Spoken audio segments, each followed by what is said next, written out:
So when you think about a science lab, you probably picture bubbling beakers, fancy equipment, maybe some complex chemicals. But what if I told you the most important safety rule has nothing to do with any of that stuff? It's actually way more fundamental. And today, we're going to dig into exactly what that is. So let me ask you, what do you think it is? A volatile chemical? A high-powered laser? Maybe an open flame?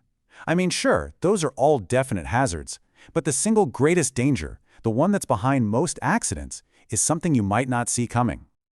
Yep, that's it. Turns out the most dangerous thing in the lab is often us. It's getting complacent, it's cutting corners, it's just plain old human error. And today, we're going to see why lab safety is so much more than a checklist you tick off. It's a constant, active state of mind. And that whole mindset, it starts with you.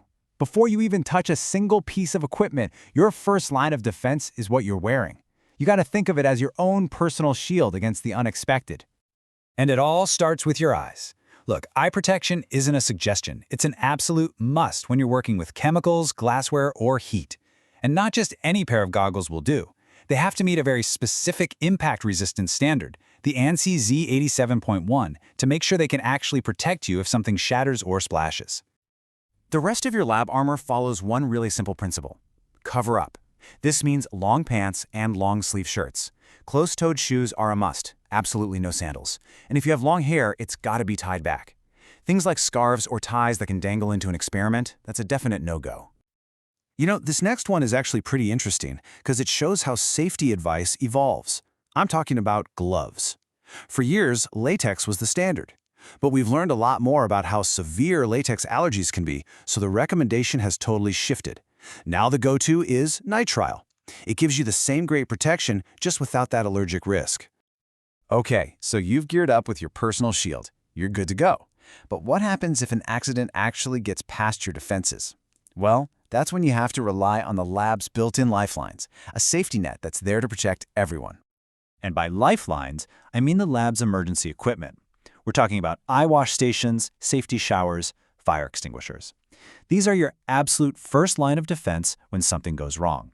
They're designed for an immediate, critical response. How immediate are we talking? This immediate.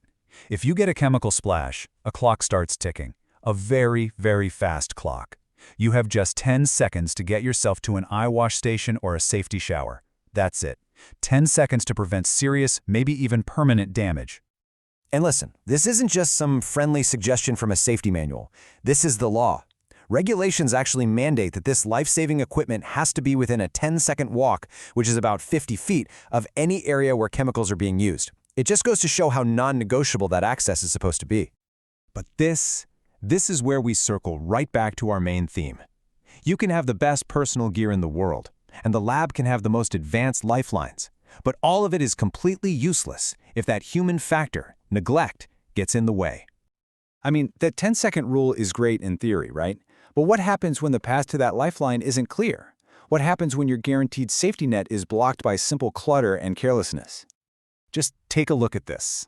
This is not a staged photo. This is a real-world example of a safety shower that is completely blocked by a cabinet and a cart. Now imagine trying to get here in a full-blown panic with chemicals on your skin. It's impossible. This picture just brilliantly shows how simple neglect can make a critical safety feature totally worthless. And neglect can show up in a couple of different ways. On the right, you see another block station, this time an eye wash. Classic problem. But look at the picture on the left. That's an inspection tag, and it's completely blank. This piece of equipment has never had a recorded inspection. That means no one even knows if it would work in an emergency. That's a failure of both action and inaction. This problem extends to other equipment too. Take a fume hood. It's a ventilated space designed for one thing: to limit your exposure to hazardous fumes while you're actively working.